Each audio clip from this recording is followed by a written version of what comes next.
വന്യജീവി ആക്രമണത്തിൽ കൊല്ലപ്പെടുന്നവരുടെ കണക്കുകൾ ഞെട്ടിക്കുന്നതാണ്.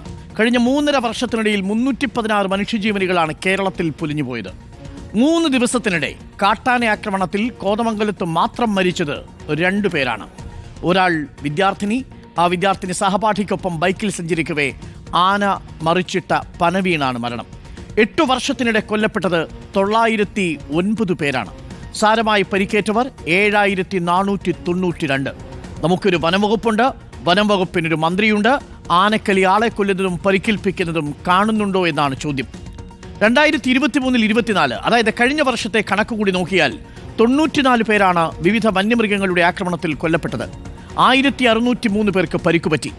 633 വളർത്തുമൃഗങ്ങൾ ഇല്ലാതായി. 6108 ഓളം വിളകൾക്ക് നാശം സംഭവിച്ചു. ഈ വർഷം ജൂലൈ വരെ മാത്രം മരണം 10 കഴിഞ്ഞിരിക്കുന്നു. പരിക്ക് 50-ലേറെ പേർക്ക്. 60ഓളം വളർത്തുമൃഗങ്ങളെയും നഷ്ടപ്പെട്ടിട്ടുണ്ട്. ജൂലൈ വരെയുള്ള ഔദ്യോഗിക കണക്കാണിത്. ഇന്നിതുവരെയുള്ള കണക്കുകൾ ഇതിൻ്റെ ഇരട്ടിയിലധികമായേക്കും. ഏതായാലും ഇനിയൊരു ജീവനും ഇത്തരത്തിൽ പൊലിയാൻ ഇടവരരുത്. ശാശ്വത പരിഹാരം ഉണ്ടായേ മതിയാകൂ. അതിനായി നിരന്തരം മന്ത്രി പറയുന്നത് പോലെ ദൗർഭാഗ്യകരമായ സംഭവം എന്ന വിശേഷണം കൊണ്ട് പരിഹരിക്കേണ്ടതല്ല. ഫെൻസിങ്ങുകൾ വേണം, വഴിവിളക്കുകൾ വേണം, ട്രെഞ്ച് വേണ്ടെടുത്ത് ട്രെഞ്ച് വേണം. ഇതൊക്കെ 1 വർഷം മുമ്പ് കോതമംഗലത്തെ മനുഷ്യരോട് ഉറപ്പു നൽകിയതാണ് ഭരണകൂടം. പക്ഷേ ഒന്നും സംഭവിച്ചില്ല. അനാസ്ഥയാണ് ആനക്കലിയേക്കാൾ അപകടകരം.